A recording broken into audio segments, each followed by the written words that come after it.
Welcome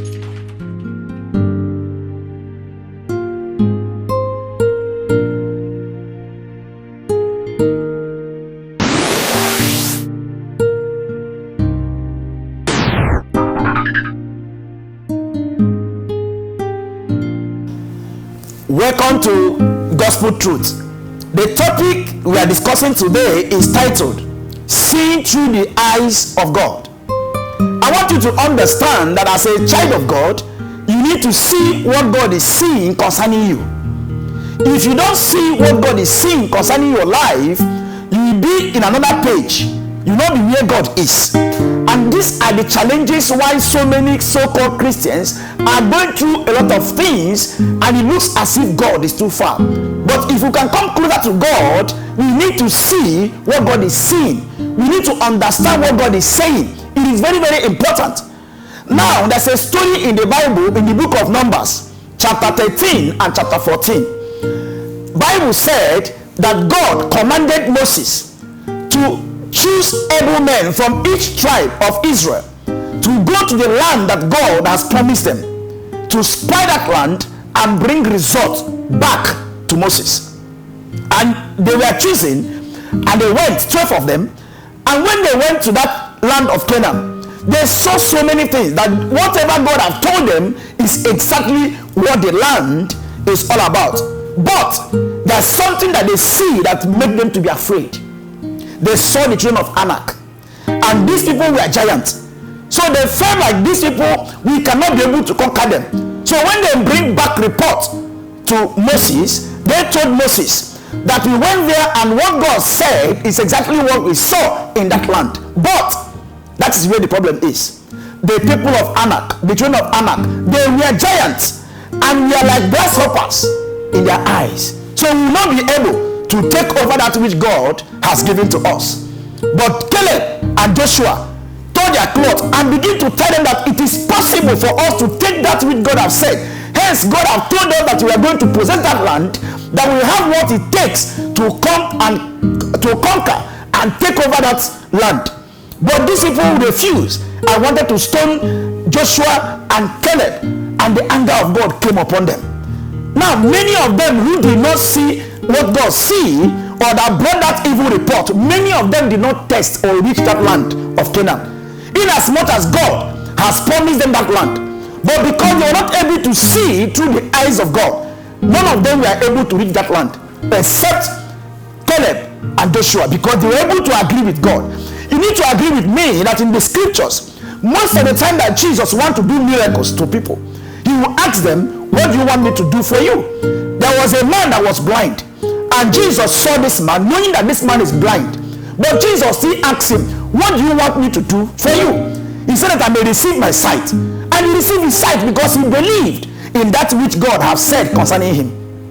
The reason most of us don't receive what God has prepared for us is because we don't believe. We don't see with the eyes of the Spirit. We are so blind in the things of the physical and the challenges that we are going through. And these things weigh us down and make us not be able to be seeing what God is saying. You are so focused on the challenges and problems of this life that you cannot be able to see what God is saying concerning your life. So what do you need to do? You need to stay in his presence for you to be able to see what God is saying. In Psalm 91 verse 1, Bible says, he that dwelleth in the secret place of the Most High abide under the shadow of the Almighty God. If you can learn how to abide under the shadow of the Almighty God, the light of God will open your eyes. You will begin to see. Paul said in Ephesians chapter 1 verse 18 that the eyes of your understanding being enlightened. There are two gates in your life that is very important: what you see and what you hear. Jesus said many places in the Bible that he that have ear, let him hear what the Spirit of God is saying. As a child of God, you need to hear God. You need to begin to understand what God is saying concerning your life, not the situation around you. I want you to understand that your marriage can change if you are able to see what God is seeing in that marriage. Your business can change. Your career can change. Your life can change if you can be able to begin to see. So what are you supposed to do? You need to create time for God.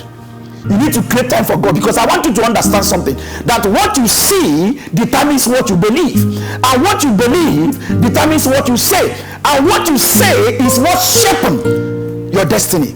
So as a child of God, the problem is not God. The problem is that we are not doing the right thing. What are we supposed to do?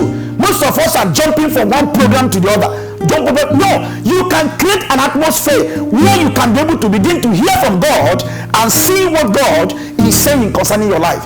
If you look at a place, I want to add something. Every adversity is an opportunity. I want you to understand that. Every adversity. One of the problems we have is this: when adversity come or challenges come, we become afraid. We become afraid, and because you are afraid, you will not see, knowing that God works with adversity. Go and check your scriptures. Most of the miracles that God did in the scriptures were people who were under problem, and God showed up to show them that He can be able to do that. So stop being afraid of challenges that you are facing through today. I want you to understand that you have a God who is able to do exceedingly, abundantly, and above how you can imagine or think, according to His power that works inside of you. I want you to understand that you are someone that God has made specially for this occasion. I want to read something to you. I want you to understand something. There are two gates in your life: your eyes and your ear. You need to hear what God is saying. You need to also see through the eyes of God. When challenges come, don't see the challenges, see God. When you begin to see God in your problems, God will give you solution. God will show you a way out. There's nothing that you are going through in this life that God cannot take care of. If you can see, if you can agree with God. You see, Bible says two cannot work together except they have an agreement. And the agreement is for you to believe and see. Bible says if you believe, all things are what? Possible. But most of us don't believe. We don't believe based on the things that we are seeing. You ask me to believe, but what of the house rent? What of the school fees? What of the challenges? What of this? What of that? God knew that all those things are there before He called you. He said, come unto me, all you that labor and heavy laden, and I will give you what? Rest. But you can't have this rest if you don't believe. So you need to connect yourself to God and create time when you begin to have personal fellowship with the person of the Holy Spirit. When you begin to learn how to dwell in His presence, create time, at least every day, create an hour when you spend with God. When you go there, ask God questions, study, read, and ask God to open your eyes. Your eyes need to open. If your eyes don't open, you cannot understand or know God. Jesus said, I know my sheep know me, and when I speak to them, they hear my voice. Do you hear the voice of God? Child of God, do you hear God? Have you heard God before? What are you seeing? Because what is inside of you is what creates whatever that happens in your life. I want to read out something for you to understand. A person doesn't know what is really made of until tested. Tests and challenges and problems are part of life. You can't run away from them. I want you to understand that God cannot just take them away. No, He brings them to elevate you. He brings them to promote you. He brings them to take you to another level. But most of us don't want to see what God is saying.